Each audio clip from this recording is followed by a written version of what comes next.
Everyone, we've got a great book today. This is Lady Liberty's Holiday by Jen Arena, illustrated by Matt Hunt.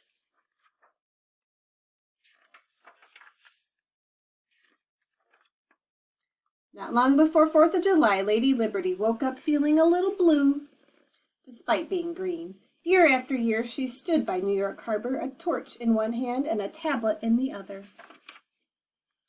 "Mo, every day feels the same," Liberty said. "I see the same skyscrapers, the same city. My neck is stiff, my arms are aching, and I've had a cramp in my leg for a decade at least." Mo puffed out his pigeon chest. "Lady, you need a getaway," he told her. "Go on and see the country. Shake that rust off and—" "I don't have any rust," Lady Liberty protested. Mo went on. "Give yourself a holiday." Mo's words echoed in Liberty's head. She had only seen a little corner of America. What was the rest like? That night she lowered her torch and put down her tablet. She pried her sandals from the stone, and then the Statue of Liberty snuck away. First she left footprints on the Jersey shore and built the biggest sandcastle Cape Cod had ever seen. She washed the sand off in Niagara Falls. Lady Liberty headed west. She watched the Mississippi River from atop of the St. Louis Arch, and in Kansas wheat fields tickled her feet.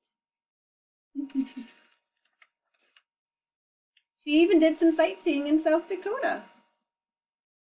Where is she? Is that Mount Rushmore? She hiked across the Rocky Mountains in sandals. Afterward, the California sunshine made her so sleepy that she napped on the Golden Gate Bridge. Back in New York, Mo was starting to worry. The 4th of July was 3 days away, but without Lady Liberty, people weren't in a holiday mood. Tourists were gloomy, cops were cross, even the stock market went down. The mayor was talking about canceling the 4th of July. "What if Liberty doesn't come back in time?" Mo said. "What if she's gone for good?" He had to find her. And it was true. Liberty wasn't thinking of returning. At the Grand Canyon, and for once in her life, Lady Liberty felt small. She trekked through a hot, dry desert and slurped water from the Yellowstone geyser. It tasted awful. Deep in the heart of Texas, she napped under a big, bright stars with the cattle all around. She danced to music in New Orleans, used the Florida Keys as stepping stones, and waded through the southern swamps. Lady Liberty was shaking an alligator off her big toe when she heard the familiar flap of pigeon wings. It was Mo! He perched on her shoulder. "Lady, I've been looking all over for you," he said. "You have?" Liberty asked. "How are things in New York?" "Not so good," Mo said. "They're canceling the 4th of July."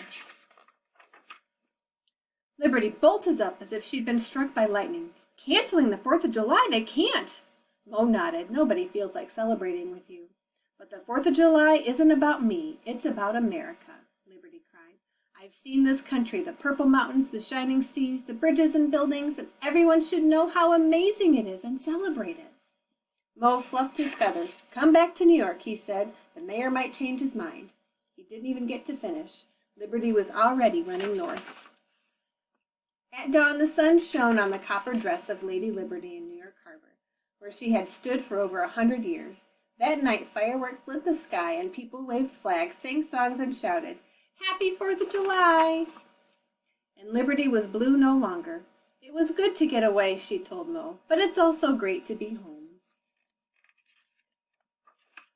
The end. And in the back of our story is the story of Lady Liberty and some secrets and facts about Lady Liberty.